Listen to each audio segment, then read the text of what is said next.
Hello বন্ধুরা, বাংলাদেশের রাজনীতির ইতিহাসে জিয়া পরিবার নামটি অত্যন্ত পরিচিত। আর এই পরিবারের অন্যতম সদস্য হলেন জোবাইদা রহমান, বিএনপির ভারপ্রাপ্ত চেয়ারম্যান তারেক রহমানের স্ত্রী।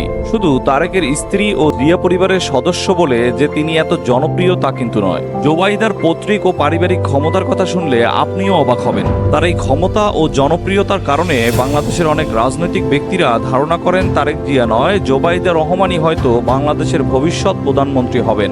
সত্যিই কি তিনি চিকিৎসক থেকে রাজনীতির মঞ্চে আসবেন? চলুন বন্ধুরা, এ সকল অজানা বিষয়গুলো স্টোরি বক্সের আজকের ভিডিওর মাধ্যমে ক্লিয়ারভাবে জেনে নেওয়া যাক। 18ই জুন 1972 সালে জোবাইদা রহমান সিলেটের এক সম্ভ্রান্ত পরিবারে জন্মগ্রহণ করেন। তার বাবা রিয়ার অ্যাডমিরাল মাহবুব আলী, যিনি রাষ্ট্রপতি জিয়াউর রহমানের আমলে ছিলেন বাংলাদেশ নৌবাহিনীর প্রধান। পরে এরশাদ সরকারের আমলে তিনি কৃষি ও যোগাযোগ মন্ত্রীর দায়িত্ব পালন করেন। আরও চমকপ্রদ তথ্য, জোবাইদার চাচা হলেন বাংলাদেশের স্বাধীনতা যুদ্ধের সর্বাধিনায়ক জেনারেল এম.জি. ওসমানী। এছাড়া অ্যামনেস্টি ইন্টারন্যাশনালের সাবেক সেক্রেটারি আইরিন খান তার চাচাতো বোন। জোবাইদা রহমান ঢাকা মেডিকেল কলেজ থেকে এমবিবিএস ডিগ্রি অর্জন করেন। এরপর তিনি উচ্চশিক্ষার জন্য লন্ডনে যান।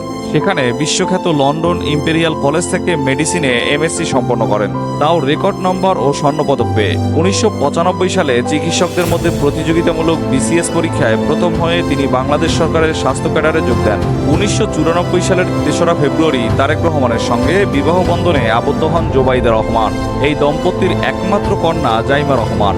একজন সফল চিকিৎসক হয়েও তিনি পরিবার এবং স্বামীর পাশে থেকে দায়িত্ব পালন করে যাচ্ছেন প্রতিনিয়ত। 2008 সালে তারেক রহমানের কারামুক্তির পর তার চিকিৎসার জন্য জোবাইদা শিক্ষা ছুটি নিয়ে লন্ডনে চলে যান। এরপর দ্বিতীয় মেয়াদে ছুটি বাড়ান।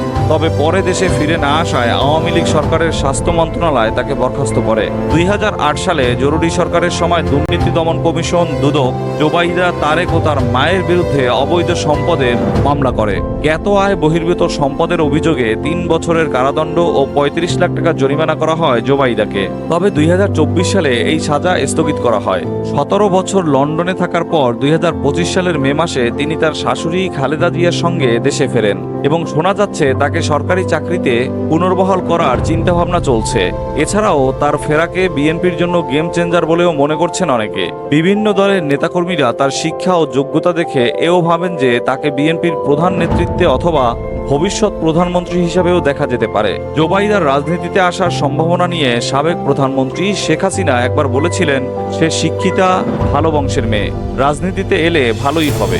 জোবাইদা রহমানকে শীঘ্রই হয়তো রাজনীতিতে সক্রিয় হতে দেখা যাবে। তাকে প্রধানমন্ত্রী হিসাবে দেখা না গেলেও ভবিষ্যতে কোনো না কোনো আসনের এমপি মন্ত্রী পদে দেখা যাবে, এটা মোটামুটি নিশ্চিতভাবে অনেকেই ধরে নিচ্ছেন। বাকিটা সময়ই বলে দেবে। একজন মেধাবী চিকিৎসক, একজন সহধর্মিণী, একজন মা এবং হয়তো ভবিষ্যতের একজন নেত্রী, জোবাইদা রহমানের জীবন গল্প সত্যিই অনন্য। বন্ধুরা, আপনার কি মনে হয় জোবাইদা রহমান রাজনীতির ময়দানে আসবেন? তা কমেন্টে জানান এবং ভিডিওটি ভালো লেগে থাকলে অবশ্যই লাইক, শেয়ার এবং সাবস্ক্রাইব করে স্টোরি বক্সের পাশেই থাকুন।